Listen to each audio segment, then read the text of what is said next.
The 37 Republican candidates on the stage last night for CNBC's debate threw out a ton of facts and figures and claims and anecdotes, and it's hard to know what's true and what's false. We're going to tell you today. Now, we don't have time to fact-check all of their claims or to go over the fact-checks of all of their claims, but we have chosen a few of the most fun ones. And I want to start off with Carly Fiorina, our Republican wonket, talking about female job loss under Barack Obama in this clip. Becky, it is the height of hypocrisy for Mrs. Clinton to talk about being the first woman president when every single policy she espouses and every single policy of President Obama has been demonstrably bad for women. 92% of the jobs lost during Barack Obama's first term belonged to women. Okay, so she said that, then the next day she had to talk with Allison. They corrected her, though, right? Didn't they correct her right away? Immediately after. They immediately corrected her? Immediately after. What was Barack Obama's first bill that he signed into law, do you know? I actually don't remember. I'm going to guess it was the Lilly Ledbetter.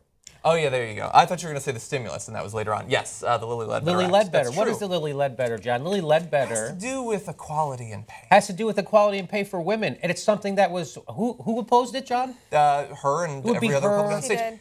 Maybe she was talking about all the women that she knew. 90% of the women that she knew, she took her own poll, her own little, her own little poll out there, right in the parking lot, right before she went into that debate, and all 92% had lost their jobs in the Obama administration. I want to give her the benefit of the doubt. You would think that she would know more about female job loss when she had been fired as being the CEO of HP. She was one of those. Exactly, and she should know more about large numbers of people losing their job because she fired tens of thousands as the CEO of HP, but for some reason she forgot all those facts.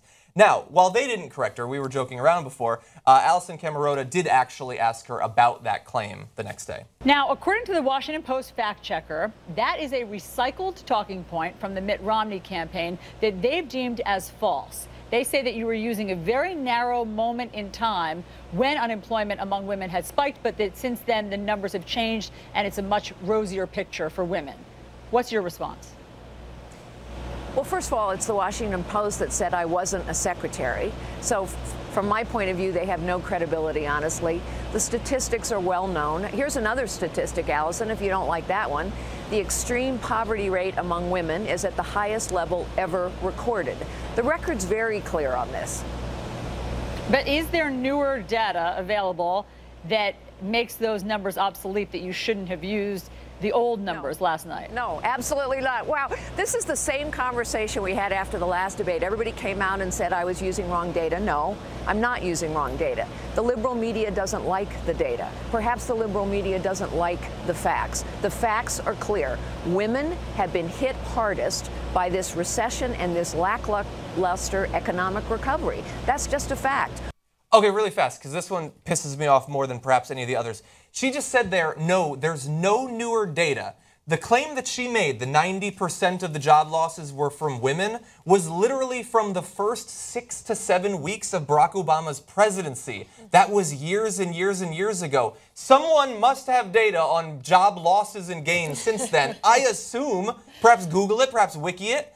And so here's the interesting thing. She said that their policies are demonstrably damaging to women, talking about a period where Barack Obama sat down for the first time as the president and then ended 6 to 7 weeks into his presidency. And there was 90% of the job loss was from females during that period.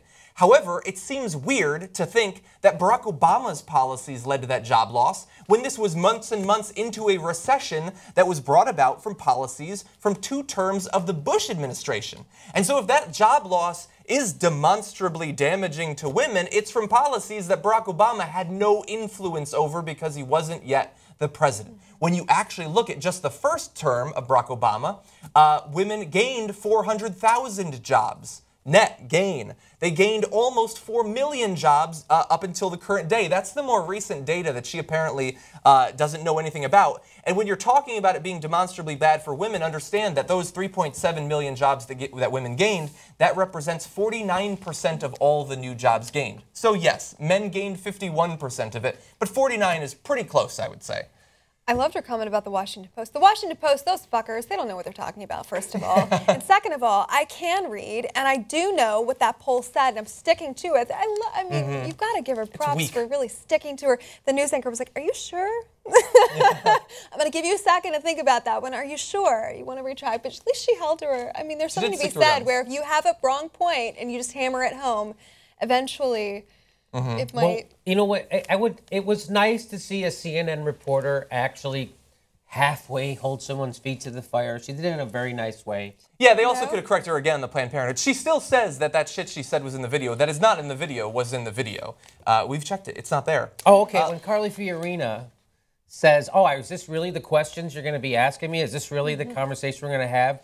And what would have been nice is if the CNN reporter said, well, when you keep saying inaccurate stuff all the time, we're going to keep bringing it up. That would have been nice. If she said, well, when you go on TV and you keep lying and saying stuff that I, as a reporter, know isn't true without even fact-checking it, I don't have to look this up, and I know you're full of it, because this is a talking point from Mitt Romney's old campaign that's already been debunked, the 92% thing about women. So that would have been 4 years ago. Yes, but this is a debunked talking point 4 years ago. So that would have been that's as close, I think, as we're ever going to get on CNN to somebody holding Carly Fiorina's feet to the fire. Yeah, she should have said, by the way, it's the day after a debate and you told a bunch of lies. I didn't bring you on here to talk about The Walking Dead. We're going to talk about the claims you made. Now, here's another one, really fast. Let's go to Fiorina. She blamed the Affordable Care Act for a large disparity in firm closings versus openings every year. But closings outnumbered firm births by the widest margin in 2009, a year before the law was enacted, and also represented, again, very, very early in Barack Obama's administration. Those policies were under Bush that led to those firm closings. And by the way, the closings outnumbered the openings before Barack Obama was president, under Bush, but she doesn't seem to be bothered by that. Okay, another one. Chris Christie said that Social Security would be insolvent in 7 to 8 years, which is a pretty big claim.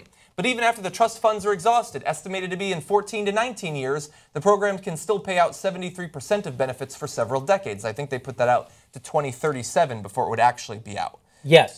So again, they're throwing out these numbers about how we need to drastically change one of the most popular long-living social programs that we have, social welfare programs that we have in this country.